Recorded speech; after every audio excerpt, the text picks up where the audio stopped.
The reckoning is coming, and I'm going to share with you how I am personally preparing. I'm going to show you the facts, figures, numbered logic. I shared with you guys February 20th, 2026. And I know people think that something has to do with the markets, where markets are going to come flying. It's an energetic shift. So I'm going to start with that. And if you are not willing to open up your mind and awareness to what is happening, this is really going to be a rough period for you. But if you're opening up your mind, I mean, how can you not? Like, let's really be real with each other. How can you not when you're seeing all the exposure? So, I'm going to show you what I mean by things coming to light. I'm going to show you the facts, the figures, the numbers, the logic on how exposure is here. The important thing to understand is as the exposure comes in, there has to be a new system. So we have methodically since 2020 positioned ourselves in what we believe the new financial system is. We've navigated through the red, we've navigated through the green, and we don't care about market cycles. We care about positioning. So I'm going to show you something that I created to help you understand what I mean by February 20th, 2026. And then I'm going to take it from the esoteric into the facts that are happening within our world. So if you haven't studied Ray Dalio's Changing World Order, I present on this channel over and over and over again. The things that I'm presenting to you will help you understand that we're in 16, 17, and 18, which brings in a new world order. Okay. But here's the thing: energetically, spiritually, everything cycles. We landed as humans in a cycle that is going to be here for the next 100 years. So, what I'd encourage you to do is buckle up, put your seatbelt on, and what you should expect is the unexpected. But the way to manage the unexpected is through a plan, discipline, consistent, done for a long enough period of time to access that new wealth paradigm. All right, so let's dive in. So I'm going to show you the first thing. Okay. Then we're going to dive into the facts, figures, numbers, logic. So I showed you guys this last week. There's a 36-year cycle that is ending. So I'm going to talk to the left brain people and the right hippy dippy people like me, the quantum and the people that need the facts, figures, numbers, logic. I have one foot in one side, one foot in the other. I need logic. Okay. I need to understand the structure. I need to understand what to do. And I need to be able to tie the dots. And then sometimes I get up in the clouds with the esoteric and the cycles. But this is what's happening. So for the left brain people from 1988 to 1990, we had a system that was accelerating fiat, which is debt based. Remember, we detached from the gold standard in 1971. We had debt-based system growing really fast, right? We came out of Reaganomics. Okay, debt expansion became massive. We had financialization over production. What that means is we weren't becoming more productive. We were pushing all of our production out the United States, and we look like we're getting wealthy, but all it was debt expansion. Debt expansion is not production. Okay, debt expansion and pushing things overseas makes the politicians wealthier, and it makes the middle class poor. Okay, centralized control and expansion. So as you push things out and you bury the middle class in debt, it centralizes control in the banking system. Okay. So 2024 is where it started to wave the cycle. And then we started to come into where we're at in 2026. So what does this cycle actually govern? It's how money is trusted, who controls infrastructure, financialization over production, and centralized control over expansion. So this cycle happens about every 36 years. We actually landed in that cycle. February 20th, 2026 is where we come out of that cycle. And I'm sharing with you guys, you're going to see exposure in healthcare, you're going to see exposure in the banks, and you're going to see exposure with people, influencers, politicians, brokers, anybody doing unethical or immoral things are going to get exposed. You don't have to do anything. Exposure is coming. So all of us who planted good seeds are going to experience great things, and those who planted bad seeds are going to experience bad things. That's how God works. You can't beat that. Okay. So the key is plant good seeds. So here's where we're going into. You're going to see the old systems crack. Leverage is going to get exposed. You're going to see which influencers are over leveraging crypto. Okay. You're going to see all the people. We had all these bullish predictions, the price predictions. We're going to see who is over leveraged. Just pay attention. Come back to this video. Okay. Centralization fractures. You're going to see the centralized system get completely fractured and completely dissolved. What follows is the expiration of the debt trust model. That's how I'm positioning myself. What is going to happen is trusting debt, that model is going to get destroyed. Okay. Here's the thing: cycles don't care if you believe in them, cycles care if you're positioned. Okay. So now let's get out of the clouds and let's go into the facts, figures, numbers, logic. So the first thing I'm going to show you is one thing that is already changing. So RFK flipped the food pyramid, flipped, key, flipped, inverted. Okay. We're inverting everything. Remember, Jesus came back after 18 years on a donkey, humility, and with Birkenstocks and a sheet, and flipped over the money changers. And he flipped the Old Testament to the New Testament. Slap me on one cheek, I'll let you slap. He inverted it. We're re-inverting once again because darkness is coming to light. So let's look at the food pyramid. Then we're going to look at the next thing we're going to look at is the silver squeeze, where banks are going to get exposed around not having our silver, right? Then we're going to look at Scott Bessent, where they're coming after the banks and they're going to start to expose fraud within the banks. And then we're going to end with a pretty powerful clip from Bill Gates' ex-wife, where she just calls his ass out and says reckoning is coming. But I would recommend you buckle up, and the way that you navigate through this and stay grounded is to get your shit together spiritually, physically, and financially. Welcome back. There's a new food pyramid out now, along with updated federal dietary guidelines from the USDA and the Department of Health and Human Services. It comes with a newly designed version of the familiar food pyramid that is now upside down. HHS Director Robert F. Kennedy Jr. says the new graphic prioritizes healthy proteins and fats, fruits and veggies at the top. Whole grains are placed at the bottom. The new guidelines are receiving mixed reviews from health experts. Okay, I'm not even going to let you listen to health expert. I want to throw up when I listen to her commentary. But basically, we're going back to common sense, guys. Okay. Not just this trusting the government, trusting the banks, trusting the healthcare people, right? Common sense says, wow, what does God create? We got meat, we have eggs, we have fruit. You eat on the outside of the grocery store, right? Think about it. They have a health food section. Shouldn't you have a junk food section and everything should be health food? So you see what I'm saying? I just want to get that position for the left brain people. You're seeing things invert, okay? So we're going to watch this short clip from William Middle Coop, the silver short squeeze, not over.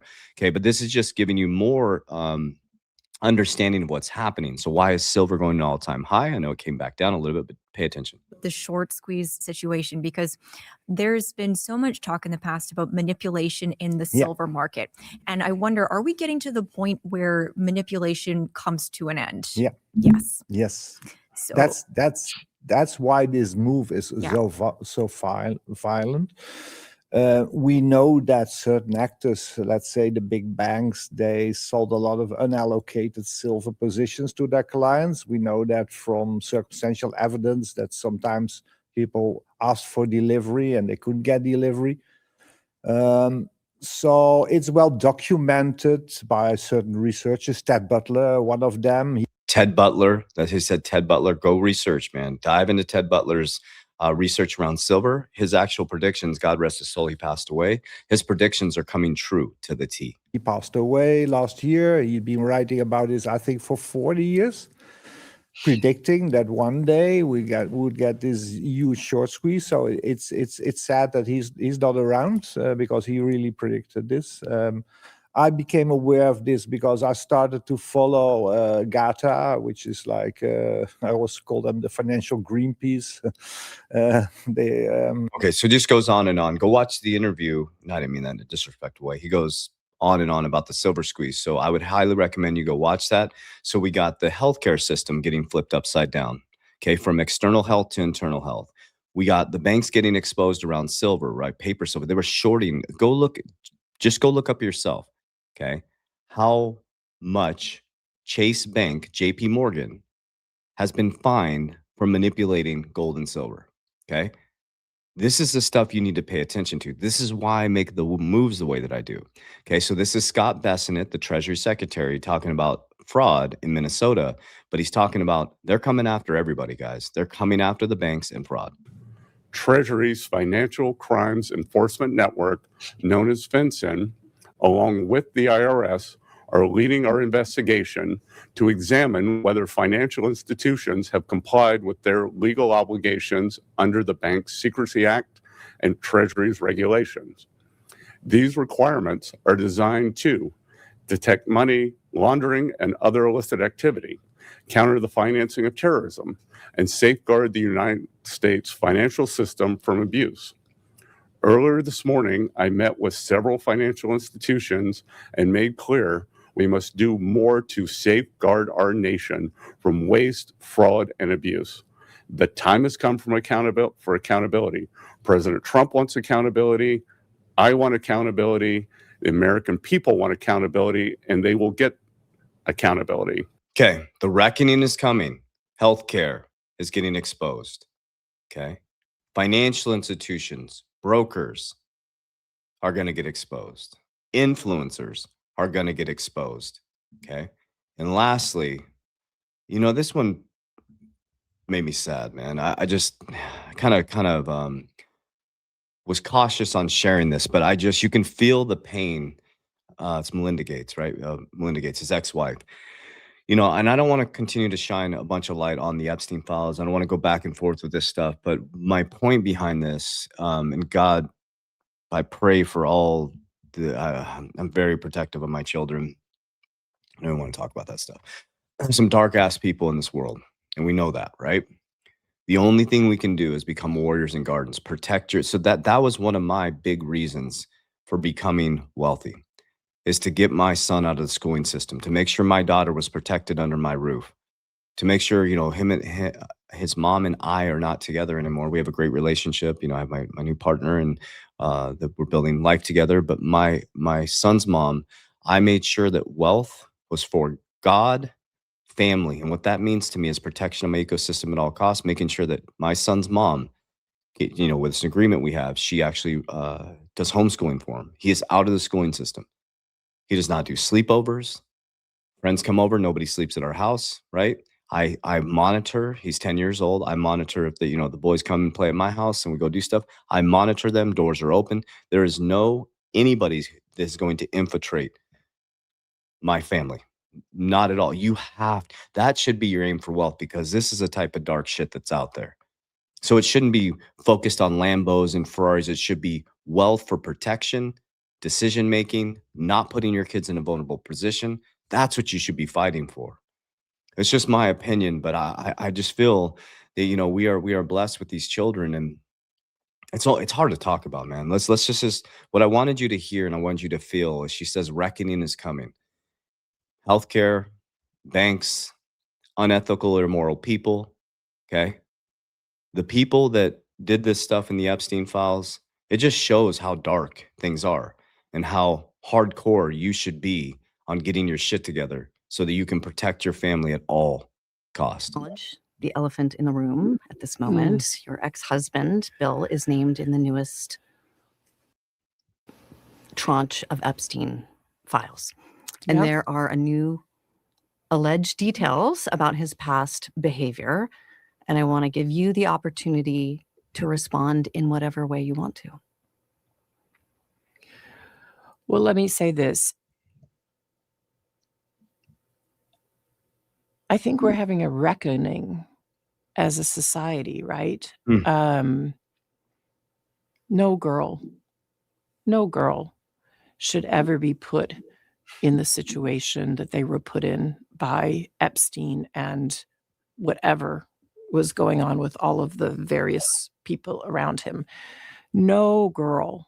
I mean, it's beyond heartbreaking, right? I remember being those ages, those girls were. I remember my daughters being those ages, right? So for me, it's personally hard whenever those details come up, right? Because brings back memories of some very, very painful times in my marriage, but I have moved on from that. I purposely pushed it away and I moved on. I'm in a really unexpected, beautiful place in my life.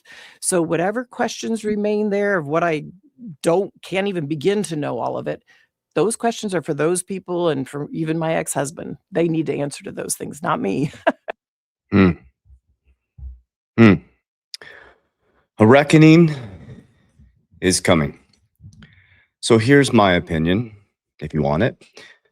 As I focus on three things: God, family, and protection of my ecosystem at all costs. This is what I'm talking about. The only thing that I can do as a man within society who was given by God the free will to act, to walk, to talk, to think, is to take my free will, my ability to act, to walk, to talk, to think, and to lock the fuck in. To heal the broken little boy, and I've been open about this. I was a broken little boy, man. Broken little boy looking for edification, thought that, when I got into social media and I got into all this stuff and I left in 2017, I left the bank. I was always looking for edification. It was the broken little boy inside of me who was not a good father, who was not a good husband, who was working 19 hours a day as an executive, being manipulated by my boss and telling me that I won the lottery. I'm like, working 19 hours a day is winning the lottery. I had to try to create a second business. And he was like, oh, you won the lottery. And I'm like, this is the lottery?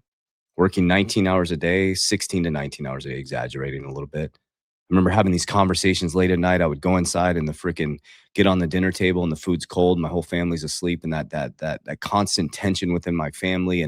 And as I made more money, we bought more stuff. I never made more money. I just got buried in debt. So I was in the American trap, the American nightmare. And then I had a moment in 2020 where I finally built the business next door. We have, this has been a long journey. We left in 2017. I lost all my money twice.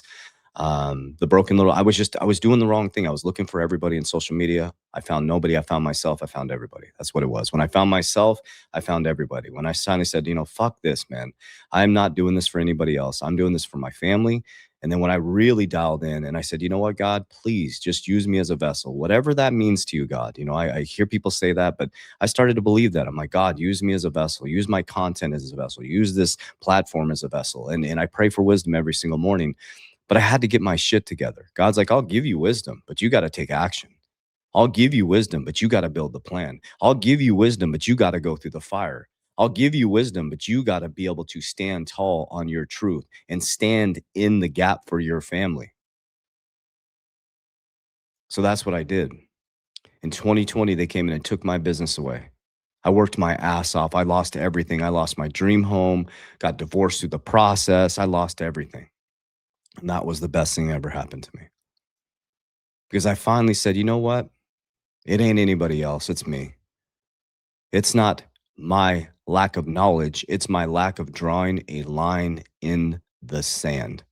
And I drew a line in the sand.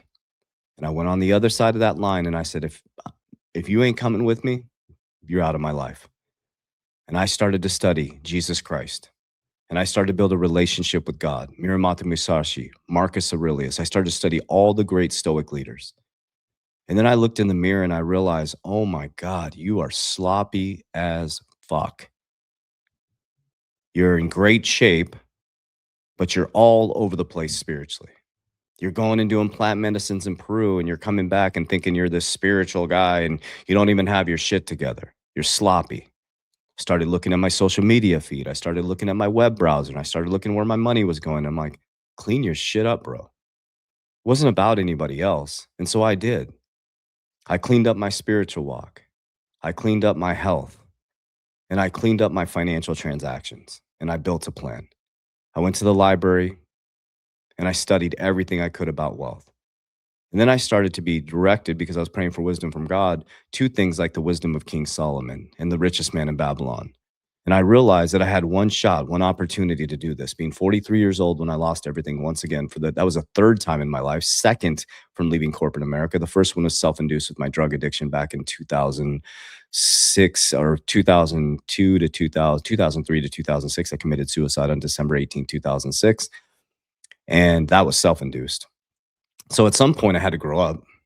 And so I was like, you know what? What do I want to be known for? Do I have a principle model? So I created principles and I started running all my decisions through them. My principles for business are integrity, honesty, uncompromising belief in God. Family, it's peace, freedom, and family structure. I learned that through Ray Dalio's Principles book. And I started running every decision through my principle model. If I find out you're out of integrity or honesty, I cut you off like a katana blade. If I can't talk about God and Jesus Christ on my content or anything, I want nothing to do with it. Someone said to me one time, another influencer, when I started to come up, or whatever influence means, and they were like, oh, hey, dude, you're talking about that God stuff. That's going to ruin your business. I said, it's none of my damn business. On my family, it's peace, freedom, and family structure. If I have to keep talking to you about something, it ruins my peace, and it's like it's messing with my family structure, katana blade, you're out. Right? And you should do the same thing with me, and you should stand on your own principles. And then I developed a creed for my family. God, and I mean it, God. I believe that all this unequivocally is from God. You can say whatever you want, you can make fun, you can do whatever you want. It came from God. And following the principles of Jesus Christ, aiming for perfection, knowing it's not possible because I am not Jesus Christ. I will never walk in perfection. And knowing that I'm beautifully flawed and therefore I'm not going to judge another man.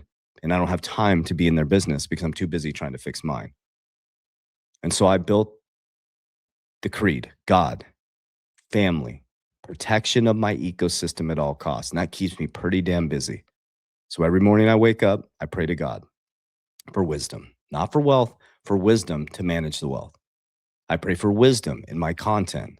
I pray for wisdom in my studying. I pray for wisdom as all men go through things that we go through to stay grounded in the truth, the way, and the life of Jesus Christ. The way, the truth, and life, excuse me. Then when it comes to family, I make sure that the women in my family are protected and taken care of.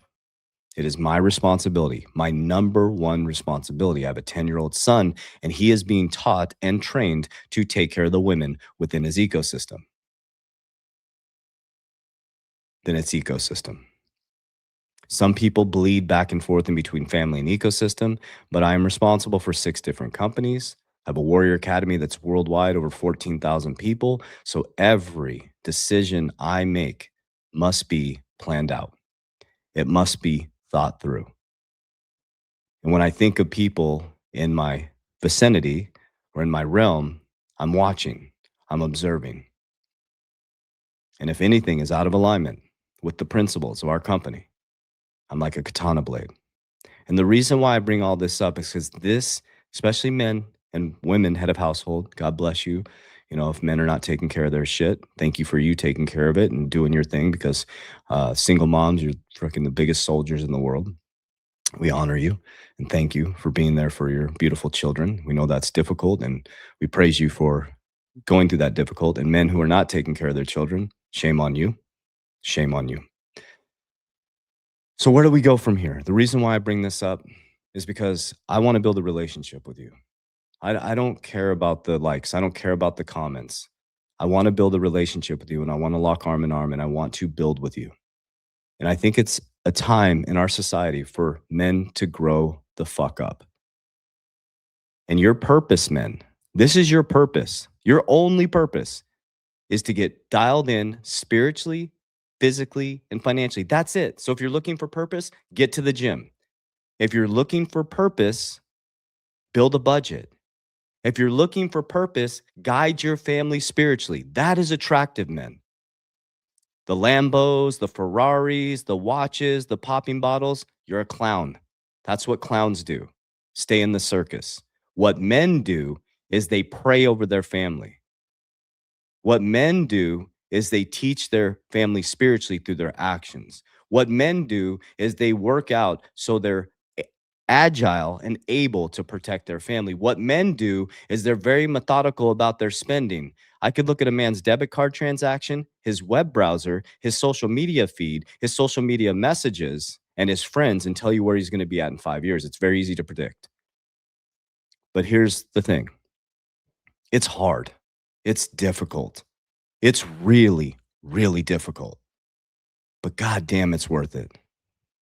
It's no more difficult than having anxiety and being stressed and putting your head on the pillow and worried about your wife, spouse, partner, or loved one looking at your text messages. That's stressful too. What's stressful is, looking at your web browser and be like, oh, I'd be embarrassed. Think about this. If your kids saw what you were doing in private, would you be proud of them to see it? That's how I do it. If my kids saw what I was doing in private, would they be proud of me? And that's how we lock in, man. And I'm coming off the soapbox here to say I'm no angel walking in perfection. I know my imperfections. But what I don't do is I don't sit there and let it eat me alive. I train like a samurai swordsman in a modern day context. So I'll leave you with this. Build a principal model. Build a budget. Buy when it's red. Sell when it's green. Build some defense so that when it's red, you don't panic. And honor God in everything you do. Jesus Christ is King, the way, the truth, and the life. And what I ask you to do is stand on your truth, even if it feels uncomfortable, even if it doesn't feel right, because it is. Because authenticity is the new currency. Warriors, let's get your shit together.